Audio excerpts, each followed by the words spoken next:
Ben ritrovati in un nuovo appuntamento con Info FVG e ritorniamo a seguire le ultime notizie, curiosità e aggiornamenti dalla regione Friuli Venezia Giulia. Partiamo subito dai lavori iniziati anche nel viale monumentale di Porto Vecchio Porto Vivo, interventi che hanno un valore di 19 milioni di euro coperti dal fondo complementare PNRR e stanno rispettando la tabella di marcia. Inizieranno simultaneamente al sud, al centro e al nord del viale lungo 1 chilometro e 200 metri. Ne andiamo a parlare più nel dettaglio in questo servizio insieme al sindaco Roberto Di Piazza, gli assessori Michele Babuder, Everest Bertoli e Elisa Lodi, e insieme al responsabile della ditta Mari Mazzaroli, capogruppo insieme alla ditta Rossa e Adria Cos dei lavori, Gianluca Nave. Andiamo a scoprire di più. E con oggi mettiamo un ulteriore mattone nel trasformare la città della vecchia città proibita, il Porto Vecchio, in Porto Vivo. Oggi c'è la consegna del cantiere, 19 milioni di euro di lavori in questo primo viale che l'abbiamo battezzato il viale monumentale, ed è il primo tassello, un ulteriore tassello che stiamo mettendo nella trasformazione dell'intera area del Porto Vecchio, Porto Vivo. Nuovi aspetti ovviamente che riguarderanno la viabilità, la mobilità ciclabile, la possibilità di spostarci in aree riqualificate, mantenendo anche quelli che sono i valori e gli elementi architettonici che tutti noi conosciamo bene essere significativi del Porto Vecchio, di quella che era una vecchia area industriale, ovviamente che viene rigenerata in funzione di un nuovo uso collettivo. 19 milioni di opera, naturalmente questo sarà l'ingresso in città, naturalmente 25 chilometri di tubi per urbanizzare tutta l'area, gas, acqua, fognatura, tutto quanto serve, e poi avremo l'ingresso e poi l'uscita dall'altra parte, quella che abbiamo inaugurato alla Bretella qualche settimana fa, diventerà l'uscita con 2 piste ciclabili, tanto per rispondere a quelli che fanno sempre polemiche. In questo appalto che vede l'avvio oggi della riqualificazione dei viali monumentali si sono aggiudicate anche delle imprese locali.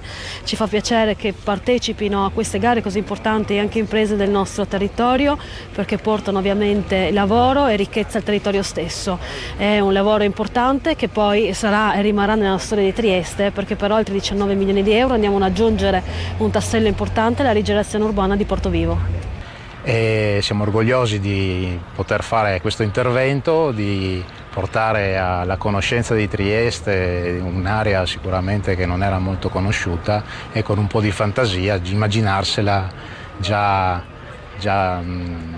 data alla cittadinanza e usufruita da tutti. Rimaniamo a Trieste, parliamo del nuovo Recruiting Day della regione autonoma Friuli Venezia Giulia. Ha organizzata questa giornata di reclutamento per selezionare candidati da inserire in alcuni locali alberghi della zona di Trieste. Le imprese cercano infatti personale per 70 posti di lavoro e le aziende partecipanti sono la Arthur SRL, Grand Hotel Duchi d'Aosta, Gitano SRLS, Cioccolato Peratoner SRL, NH Italia SPA, Tivoli Portopiccolo Sistiana Resort. Ne andiamo a parlare in questo servizio insieme all'assessore Alessia Rosolen, Gianni Fratte, responsabile Recruiting Day per la regione Friuli Venezia Giulia, David Fraga, responsabile Portopiccolo Hotel Tivoli, e il concierge Ramon. 2 chiavi d'oro, ne esistono 2 nella regione Friuli Venezia Giulia. Link per inviare anche il proprio curriculum entro domenica 14 aprile, ma scopriamo di più in questo servizio. Buongiorno, sono David del Tivoli Portopiccolo, vi aspettiamo a tutti nel Recruiting Day che si terrà il prossimo 24 aprile. Noi stiamo cercando tante figure per soprattutto l'F&B, il food and beverage, per i nostri ristoranti, i nostri bar e per tutto il nostro beach club. Vi aspettiamo. Oggi a Trieste abbiamo presentato un Recruiting Day che organizziamo per mercoledì 24 aprile qui a Trieste in Sala Colonne in Piazza Unità d'Italia. 4 aziende per 13 realtà importanti del settore turistico alberghiero di Trieste e di Portopiccolo che cercano 70 persone.